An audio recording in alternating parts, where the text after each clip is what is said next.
So now that you're an expert on variables, let's go and look at arrays, which are an extremely important way of storing information. If, by the way, you're getting a little antsy because we haven't made an app in a while, don't worry, you've just got 2 videos to go, and then we're going to go back to Android Studio and use all of the Java knowledge that we've built so far to make a higher or lower guessing game. So just hold on till then. And let's take a look at arrays first. So we met the array a few videos ago when we saw this, so string and then square brackets, but I kind of brushed over exactly what it was. So let's look in more detail now. Let's say we wanted to store a bunch of numbers. So if, for example, I wanted to store the first few prime numbers, that is the numbers that have no factors other than 1 and themselves, then this is going to be a bunch of integers, whole numbers, so I'll call it int, and then I use the open and close square brackets to say that I want this to be an array of integers. And then I'll call it prime numbers, so just in the same way as we did with variables. So this is saying we want to create an array of integers which is called prime numbers, and then we use curly brackets to store all of the numbers that we want to store. So the first prime number is 2, second one is 3, the third one is 5, and then 7, 11, and we'll do one more, 13. There we go. So that's it. That's our array of prime numbers, and it is just a collection of, in this case, integers, 2, 3, 5, 7, 11, 13. So that's all an array is, but you can imagine that's a very useful construct for us. If we wanted to have a list of images that we've downloaded from Instagram, or a list of our users, or anything like that, we can store it in an array, and we can store as many different items as we need to there without having to create new variable names for each of them. So let's just print that to the console and see what the system does with it. So system.out.println prime numbers. Oh, and I'll need a semicolon there as well. It's easy to forget because it's a curly bracket. So we get a collection of strange symbols here, which isn't very useful for us. This is because prime numbers is an array and not a string. And so trying to print it as a line doesn't work. We get this strange object instead. And let's try and display the second member of the array. So prime numbers and then square brackets with a 2 inside. Now see if you can anticipate what number that is going to display. Which of these numbers will get pushed to the console? It's the number 5. That might be slightly unexpected for you if you haven't worked with arrays before. So it's actually the third number, even though we've got a 2 here.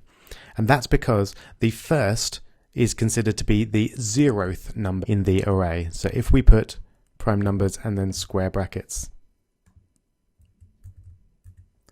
and then 0, then that will give us the 2. There we go. So there's our 2. So we've got 0 is the number 2, and then 1 would be 3, 2 would be 5, 3 would be 7, etc. So that's a common starter error, is to get confused as to which member of the array that you want, and forgetting that it starts at 0. So there are a few things that you can do with arrays. The first one is to find out how many items are in your array, and we do that using dot length. But this time we don't use the parentheses. So let's take a look, and that should give us the number of items in the array, which is 6. Excellent. Now the main limitation with arrays as we're using them here is that they can't be altered, that is, have elements added to them or taken away from them after they've been created. Now that's probably a deal breaker for most of the arrays that we'd want to use. So we're going to move quickly on from this primitive array type to the list type, which does allow you to add and take away and do a lot of other things to your arrays. So in order to be able to use the list type, we need to import a number of different frameworks, and And to save us importing all them individually, we can use java.util and then .star. And that will import a number of different frameworks that will give us all the methods that we need and the classes that we need to create our lists. So let's get rid of the code that we had before and see how we create a list. It's slightly more complicated than creating an array. So now to create our list, we write down the type first of all, which is a list, and then the name. So I'm just going to call it a list with a lowercase l. And this time we set it equal to a new array list. So this is a different way of creating an object. Instead of setting it equal to the value that we actually want, we just create the type that we're going to use. So we're going to use an array list. There are various other list types, but we'll stick with this one for now because it does everything that we need. So we're just creating a new array list. And this construct is something that we'll see again and again later in the course when you're creating variables of certain types. You can use it with strings and other variables that we've seen before as well. And then to add items to our list, we use the add method. So list.add, and if we wanted to add the first item in our prime numbers list, then we would add a 2. And then we do the same, 3. And the next one is a 5. I'll stop there. Feel free to add some more if you like, but those are the first 3 prime numbers. They'll do. And then if we wanted to print one of those to the console, we'd use system.out.println, and this time we'd use list.get, and then we give the number of the item that we want. So quick challenge for you, if we wanted 3, what number would we use here?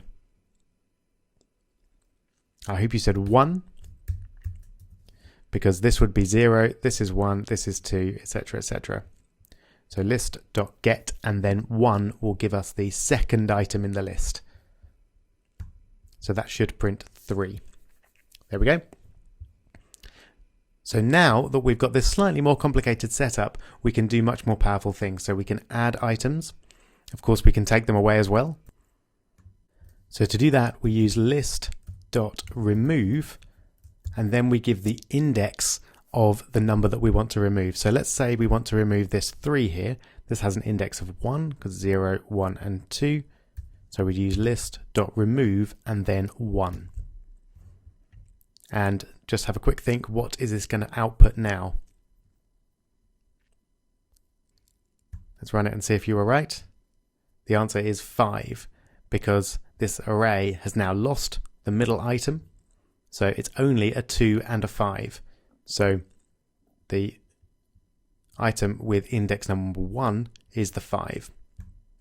And just to prove that to you, I'll show you how we can actually display the whole of this list rather than just one particular item.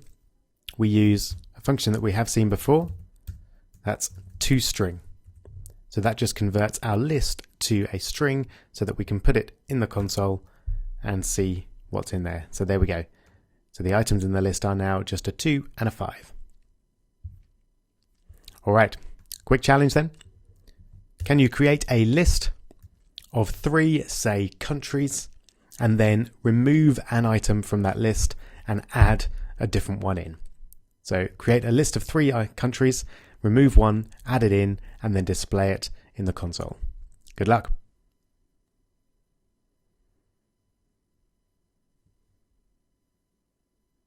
All right, hope that went well.